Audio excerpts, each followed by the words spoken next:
Najprej me zanima, ali je večja nervoza na solo koncertu, tako je bil v dvorani Tabor, naprimer, ali je na takem, kot je Radio City? Tukaj je nervoza čisto zaradi tehnike, ker je treba, bendi se tako hitro menijo in je težko soundcheck narediti in nikdar se ne slišiš tako, kot bi se moral. In moraš zelo na tej neposredni energiji samo delati s publiko.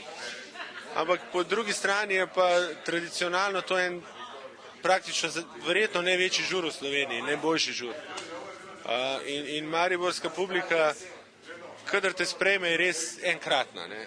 Nijo pa tako lahko, kako bi rekel, usvojiti. Ravno to je to, kar me zanima. Ali v Sloveniji, glede na to, da je Turbo Folk bil popularen, zaradi česa pač je bil popularen, pa me zanima, ali je bolj pomembno biti lep, ali je bolj pomembno imeti dober glas? Odrsko nastopanje zahteva je kombinacija ogromnih stvari.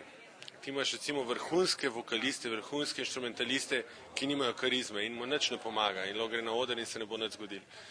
Se pravi, veš, lepota je pa spet tako, po nekih merilih so ljudje lepi, ampak če nimajo energije, zame niti niso lepi, če so čisti iskreni. Tako da tukaj je elementov milijon, kako ti publiko čutiš, kako se odzivaš na njihovo odzivanje, kdaj energijo povečaš, kdaj jo zmanjšaš, ampak to z leti dobiš to. Jaz sem v svoji karieri, preden sem nekako uspel, zelo malo ljudi ve, jaz sem po 600 osnovnih šol nastopal, za zelo malo denarja, ker nisem mogel zaslužiti z drugimi stvarmi. In tam sem se ogromno naučil, kako je treba s publiko delati, ker sem bil popolnoma neznan in sem jih moral prepričati tam na licu mesta. A veš, niso ljudje prišli, zdaj pa gremo Jana poslušati, pa so že v bistvu pozitivni do tebe. Me zanima, včasih je bilo rečeno, da Jan Plestenjak nima televizije, ne posluša radija, ne mara interneta.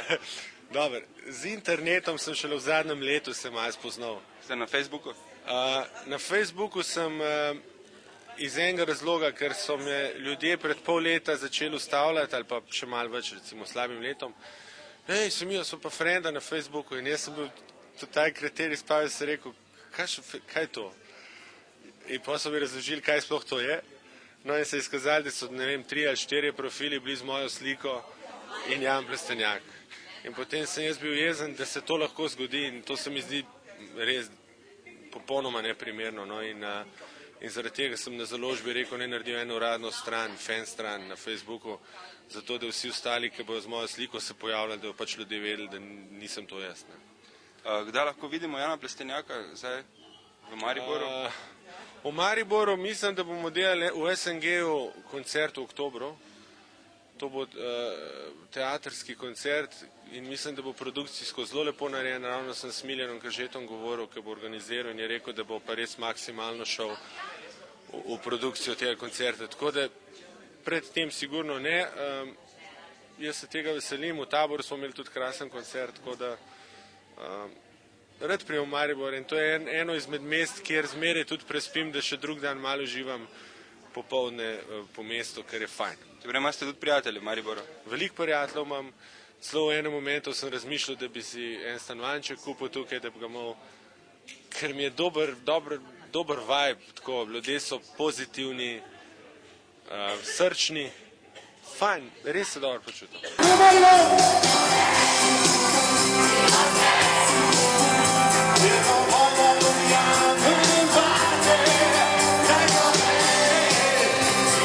Na koncertu ste dejali, da je najlepše nastopati v Mariboru.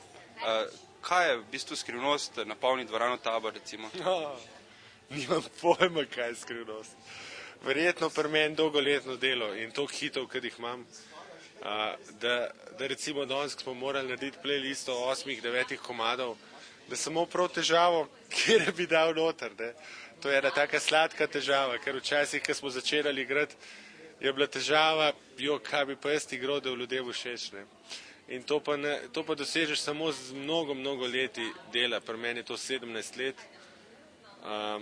In mnogo let je bilo tudi praznih diskotek, praznih prizorišč, kjer sem igral neuspešno. Ampak se mi zdi, da je mogoče to potrebno, ker ravno zaradi tega se mogoče jaz v tem momentu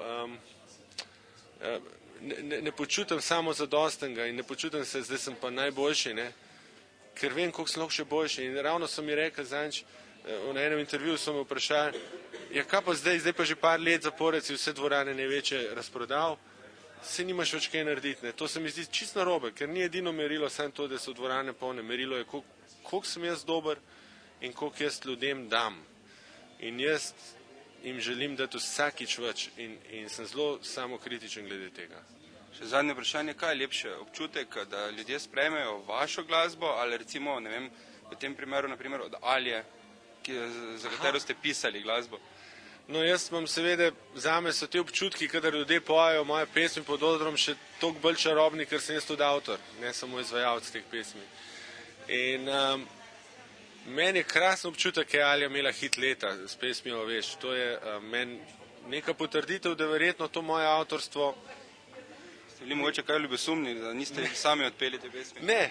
Z Rudijem? Ne, ne, v bistvu res ne. Ker se mi zdi, da je tudi fajn, da za celo sceno, če se dviguje nivo produkcije in če so stvari uspešne. In tudi sam zdaj naprej imam v planu svoj label, sem naredil za albume in zdaj sem pripravil album za Zdenka Cotiča, to je moj kitarist v bendu.